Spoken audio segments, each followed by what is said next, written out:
Di awal film kita diperlihatkan dengan adegan seorang gadis kecil bernama Mei berjalan sendirian di stasiun kereta api.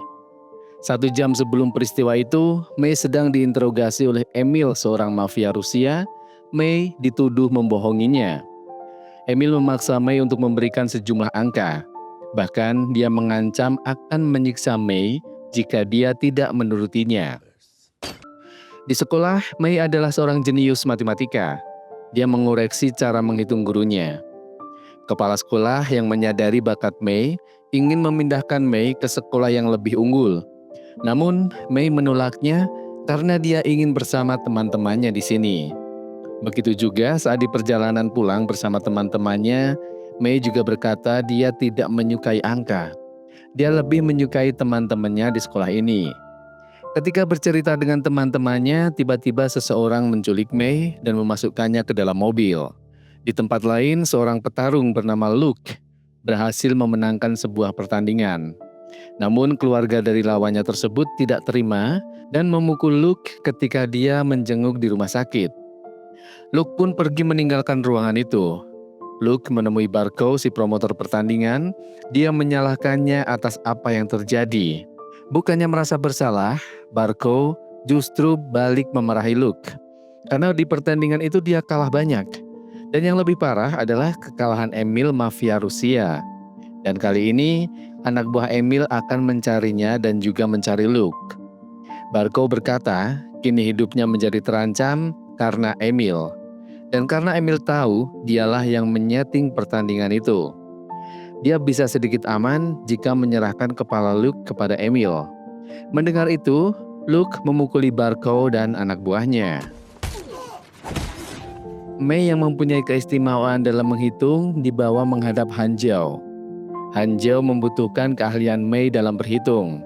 Dia menyuruh Mei menata kembali sempoa yang telah diacak-acaknya. Mei pun berhasil menata kembali sempoa itu. Han Jiao mengancam, jika Mei tidak menurutinya, dia akan membunuh ibunya yang sedang sakit.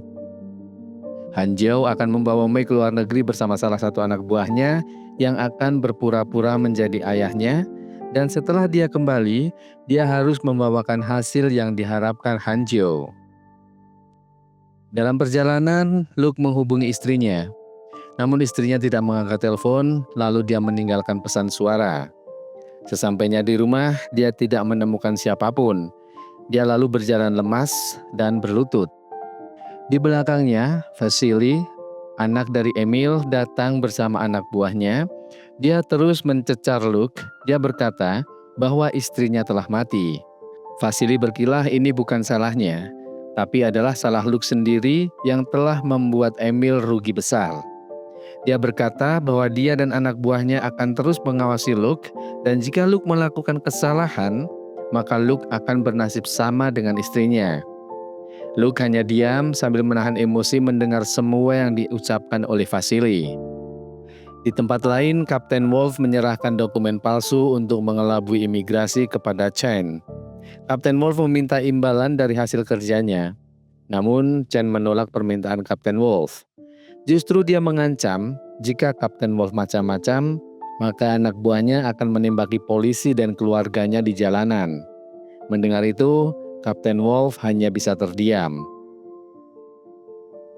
Sambil berjalan di keramaian pun, Mei bisa menganalisa perhitungan keuangan sebuah perusahaan.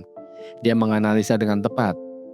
Ketika dia menyebutkan angka bulat, Chen menegaskan dia ingin angka yang pasti. Mei pun menyebutkan angka yang diharapkan Chen.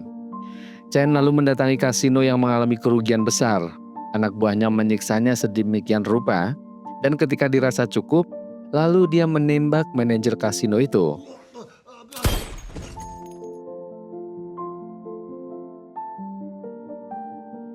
Ketika akan tidur, seseorang memberitahu Mei bahwa ibunya telah meninggal. Namun, Chen tidak akan memberitahunya. Untuk itu, orang itu meminta Mei untuk tidak membicarakan hal tersebut ke siapapun. Di tempat penampungan tunawisma, di depan Luke, seseorang memuji sepatu Luke. Luke paham apa maksud dari kalimat itu. Dia mengancam akan membuatnya menyesal jika mencuri sepatu tersebut. Lantas orang itu menunjukkan kakinya yang melepuh karena sepatunya. Luke pun merasa iba dan dia memberikan sepatu itu untuk orang tersebut. Lalu mereka tidur untuk istirahat. Dan setelah terbangun, Luke mendapati teman sebelahnya telah meninggal dan para penjaga penampungan itu memperingatkan Luke agar tidak lagi datang ke sana. Han Jeo memberikan selembar kertas yang berisi angka-angka kepada Mei. Dia menyuruh Mei untuk pergi ke kamar dan mengingat angka-angka itu. Dia pun menyinggung soal ibunya. Mei berkata, kalau Han Jeo mau, Mei bisa menyebutkan semua angka itu sekarang. Chen pun meyakinkan Han Jeo akan kemampuan Mei. Pagi itu, Luke berjalan sendirian di tengah keramaian. Tiba-tiba seseorang sengaja menabraknya dan dia pun mengomel sembarangan. Luke pun tidak ambil pusing dengan itu semua. Ketika Luke hendak membayar di kasir toko, dia menyadari uangnya telah hilang. Dia pun teringat orang yang menabrak tadi. Dan dia sadar uangnya telah dicopet. Dia pun cuma bisa tertawa terbahak-bahak, lalu polisi menangkap dan membawa Luke. Di dalam mobil, Mei sedang dibawa ke suatu tempat untuk menjalankan misi yang diberikan. Ketika mendengarkan penjelasan dari Chen, sebuah mobil menabraknya dan tanpa banyak kata, orang-orang tersebut menembak dengan membabi buta, lantas Mei dibawa oleh orang-orang tadi menggunakan mobil. Sementara itu di tempat lain, Luke dikeroyok oleh beberapa polisi, namun Luke tidak sekalipun membalasnya. Mereka menendang Luke sesuka hati. Akhirnya Luke mencoba menahan serangan mereka. Salah satu dari polisi itu memberikan pistol kepada Luke agar Luke bunuh diri saja. Namun Luke tidak melakukannya. Dia lebih memilih untuk ditembak dari belakang. Dia pun lalu pergi, sementara polisi itu tidak ada yang berani menembak Luke dari belakang. Mei dibawa ke markas mafia Rusia. Emil memuji kepintaran Mei, dan dia bisa tahu kemanapun Mei pergi dengan bantuan seseorang. Dia adalah seorang wanita bernama Ling. Dia adalah yang dulu memberitahu kematian ibunya. Ling beralasan, jika Mei mau membantu Emil, maka Emil akan memberikan banyak uang kepadanya.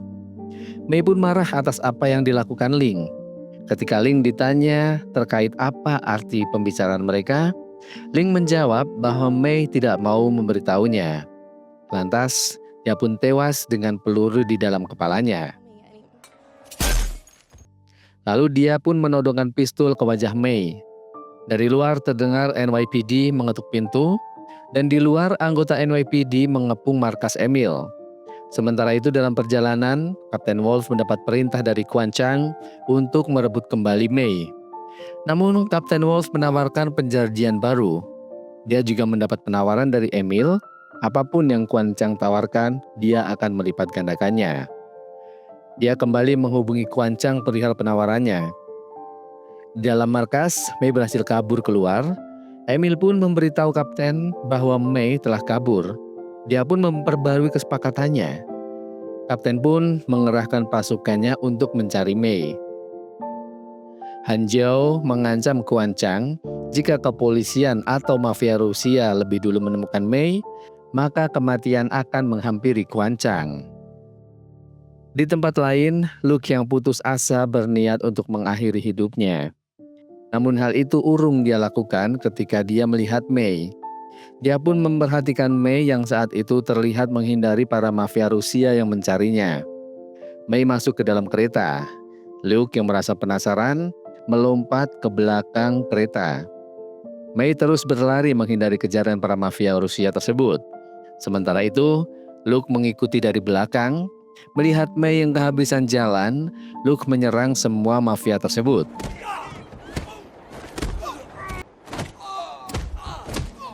Satu-satu anggota mafia itu berhasil dilumpuhkan Luke. Begitu juga Barco yang berhasil dilumpuhkan, terkejut mengetahui Luke yang ada di depannya. Luke pun menembak Barco. Luke menghampiri Mei, namun Mei yang tidak mengenali Luke, dia keluar melarikan diri. Dan di tengah jalan, Mei hampir ditangkap oleh anggota polisi. Beruntung, Luke berhasil mengamankannya. Para mafia terlihat mengapung mereka. Mereka berdua pun pergi menjauh.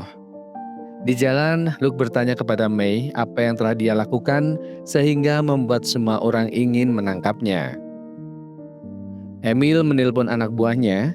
Dia berkata agar anak buahnya segera menangkap May atau dia sendiri yang akan kehilangan hidupnya. Anak buahnya menginformasikan bahwa May dibawa seseorang tapi bukan polisi. Mereka pun mengejar Luke dan adegan kejar-kejaran pun terjadi. Mereka mengambil jalur berlawanan hingga salah satu mobil mafia itu menabrak mobil di hadapannya. Luke merencanakan sesuatu, dia memberi arahan kepada May. Ketika May keluar, para mafia Rusia itu berhenti dan mencoba menangkap May. Lalu Luke dengan leluasa menimbaki mereka semuanya. Dan dia pun menghampiri May, lalu mengajaknya pergi dari tempat itu, dan May pun mengikutinya. Luke memakai identitas palsu untuk menyewa hotel agar dia bisa bersembunyi. Luke beranggapan kalau mereka tidak mungkin akan mengira bahwa Luke dan May bersembunyi di dalam hotel. Namun di tempat lain ternyata mereka bisa melacak keberadaan May. Luke pun bercerita bahwa sebenarnya bukan dia yang menyelamatkan May, justru sebaliknya. Mereka pun lantas berkenalan. Luke bertanya kenapa May sampai ada di sini dan dikejar-kejar oleh mafia Rusia. May bercerita bahwa dia diberikan sejumlah angka dan harus pergi ke suatu tempat. Namun ketika dia melakukan instruksi tersebut, mafia Rusia menculiknya, lalu segerombolan polisi mendatangi markas mafia Rusia dan mereka pun saling tembak. Di saat itulah May melarikan diri dan dari percakapan mereka tentang angka, May menyadari bahwa Luke bukanlah orang yang bodoh. Luke pun menjelaskan apa yang dia tahu dengan seksama. Quan Chang masuk ke hotel berdasarkan trackingnya. Dia bertanya kepada resepsionis. Dia berpura-pura menjadi ayah May. Namun, resepsionis bersumpah bahwa laki-laki yang Quan Chang sebutkan tidak bersama seorang gadis. Ketika Quan Chang bilang anaknya diculik, resepsionis tersebut menawarkan untuk menelpon polisi. Namun, Quan Chang tiba-tiba menodongkan pistol. Resepsionis itu pun dipaksa untuk menginformasikan di mana kamar Luke. Dengan perasaan takut, resepsionis itu mencari informasi tersebut. Tiba-tiba dari arah belakang, seseorang menodongkan pistol ke Quan Chang. Namun dari belakang, orang itu langsung ditembak dan baku ketembak pun terjadi. Akhirnya resepsionis pun memberikan nomor kamar Luke. Luke yang mendengar baku tembak lantas mencari tahu dari mana mereka bisa melacak keberadaan May. Dia menemukan ponsel May. Dari sanalah mereka bisa melacak posisi May. Para polisi juga mengepung hotel itu. Mereka baku tembak dengan para mafia Cina tersebut. Luke masuk ke ruang makan hotel itu. Dia pun terlibat perkelahian dengan mafia Cina. Adu tembak sempat terjadi dan Luke yang memang jago bertarung bisa mengalahkan mereka.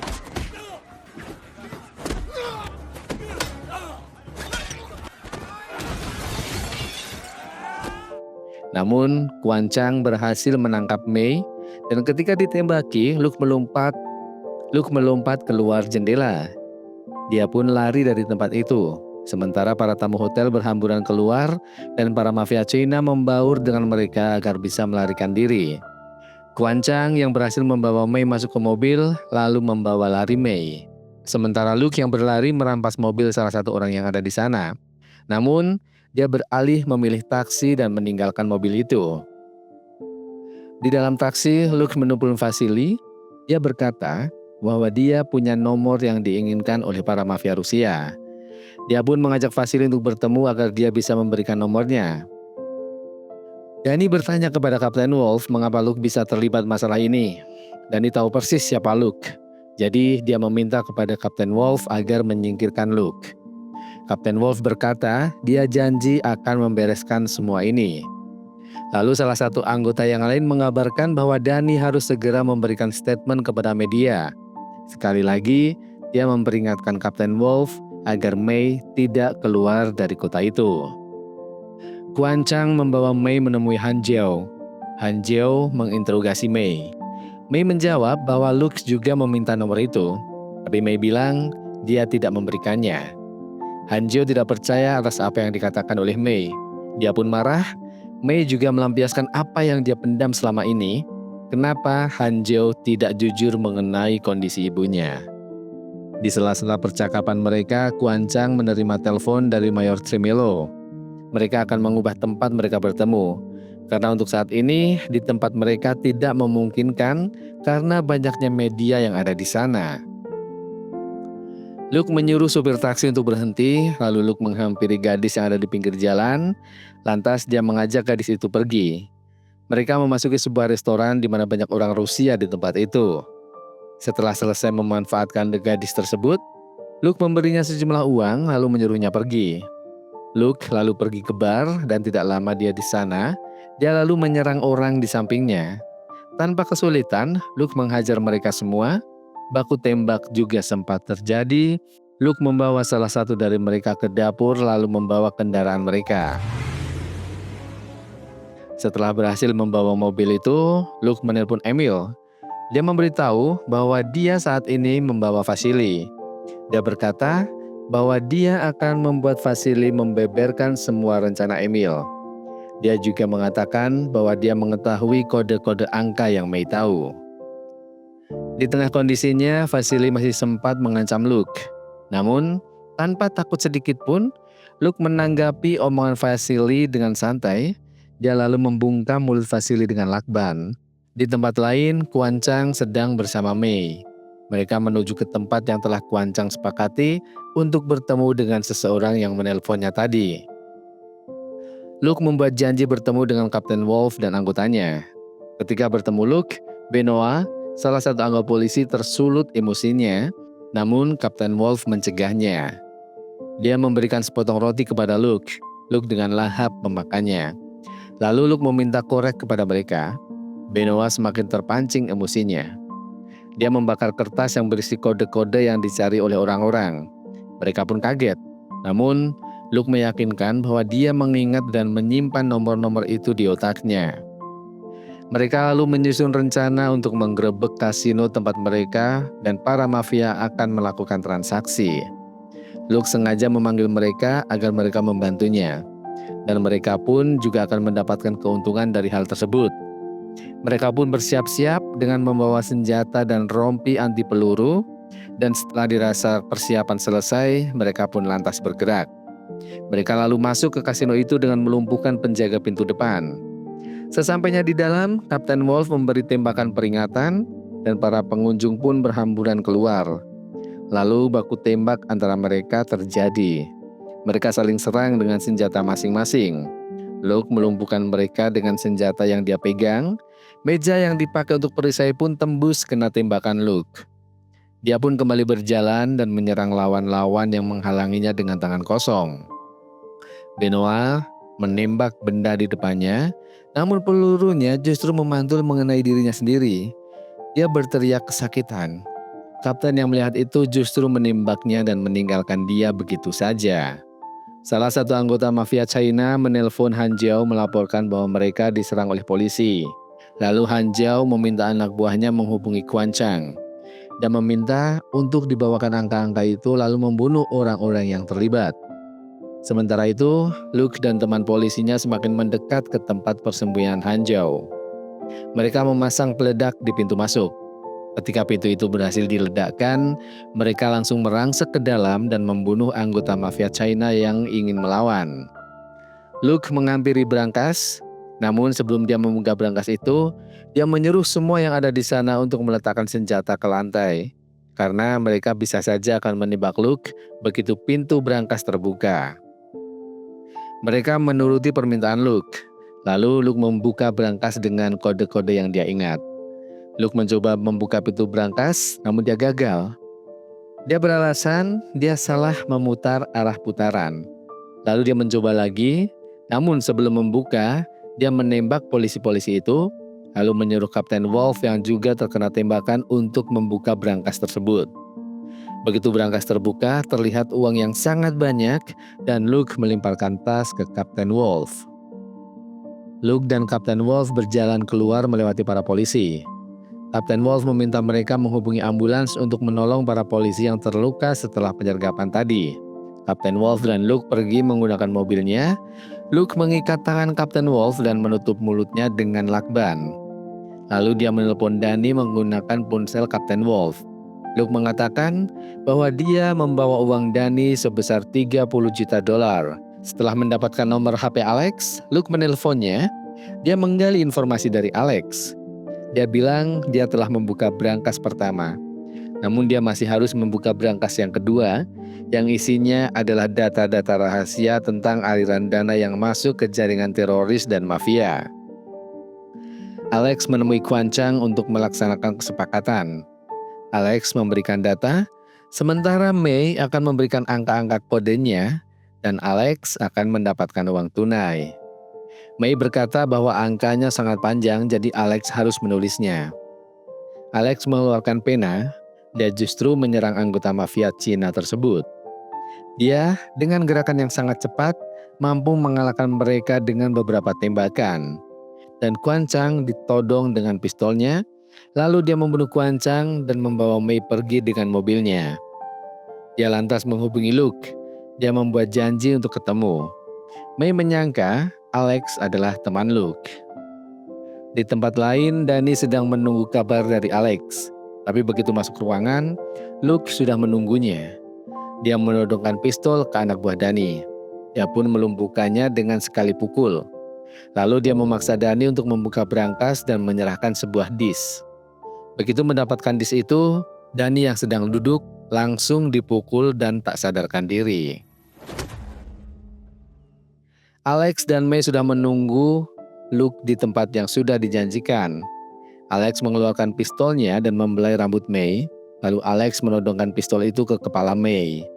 Luke pun melakukan hal yang sama, menodongkan pistol ke Alex.